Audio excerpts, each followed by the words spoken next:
A question that comes up a lot here on the Check a Pro radio show is how do I know what size air conditioning unit I need for my home? I hear 3 ton, 5 ton. I hear, multi-stage this and yada, yada, yada. How do I know? Well, you got to call an air conditioning expert. I've asked Brandon Day to join me from Daycool Heating and Air. Hey, Brandon, how you doing, buddy? Hey, how are you? I am living the dream. Thank you so much. Okay, simple question, which Okay. may not be so simple, is what size air conditioning unit do I need? How do you answer that question? Uh, it's not straightforward. There's so many variables. Um, no house is the same, no home's the same, no building's the same. Depending on how many square foot your home is, just off of basic math is not going to require the same size unit for everything. Newer homes are so well insulated and sealed. You have certain times that it's best to put a variable speed piece of equipment, Mm. and that sometimes that wouldn't save you any money, or depending on what your value point or your how much money you're wanting to spend on something will dictate variable speed stuff, which would dictate size. Yeah, one of the misconceptions is you know what? I'll get the biggest one I can afford because that's going to cool my home better. Now, you and I know better. You're going to have all kinds of problems. One of it is probably high humidity in your home. Explain why it's so important to size that AC unit. Well, you got to essentially think of it this way: you're trying to remove droplets of water out of the air in our climate. That's the main concern.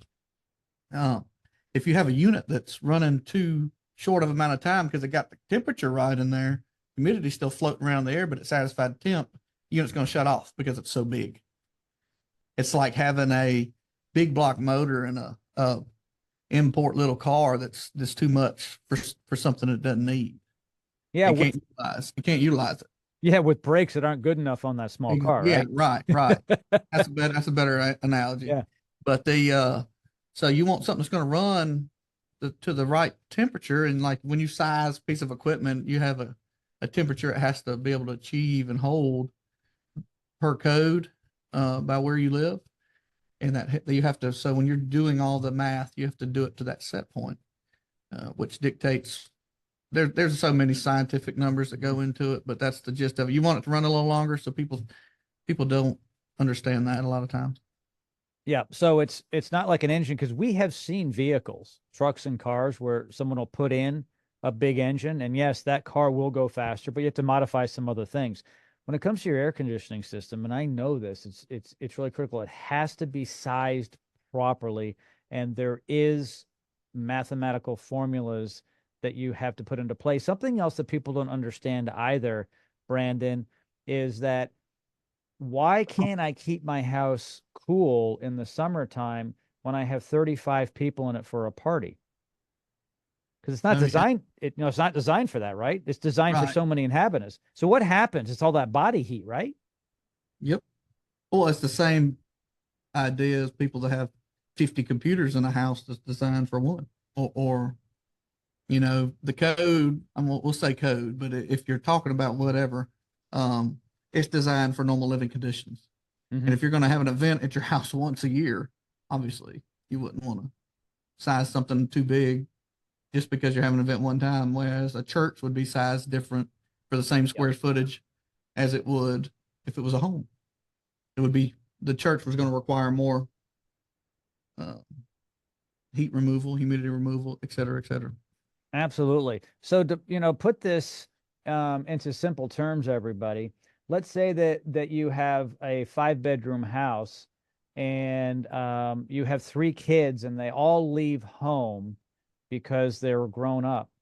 Your house may start to feel more comfortable now, not just because the kids are gone, but because there's less body heat in the house, right? Because the equipment hasn't changed, but there's less things putting off heat, not to mention there's less light bulbs on, less TVs, less computers. And it really comes down to it being that scientific. It can be that sensitive. So you need to call Brandon and his team out to actually run the numbers. Now, generally what happens if your house was built correctly, everything was installed and sized correctly. But Brandon, another question here. Have you been to a home that was built by a builder where the AC systems were not sized right to begin with and you had to make a change? Oh yeah. Yeah. Well, another thing to take into account as well is when equipment, when a home is of some age, it deteriorates. All the building materials, the R value, which is insulating value, all that matters. House gets expands and contracts as it heat. So you have to account for air loss when the wind blow. You know, a house becomes leaky. We do blower door test where we Yep. can see how leaky a home is. We can seal a home. We can do the same thing with duct work, and that all matters. I mean, like people go, well, it's been leaking forever. It doesn't matter. Well, what's the point of having a box here with the trunk that's supposed to deliver it here if it's leaking all the way to where it's trying to get the air? And that's an easy thing to realize. Yeah, it's like anything else, everybody. It's like a diet, it's like exercise. Just do the right things and everything will run much better. Brandon, thank you so much for joining me here today on the program. Much Yeah. appreciated. Thanks for having me.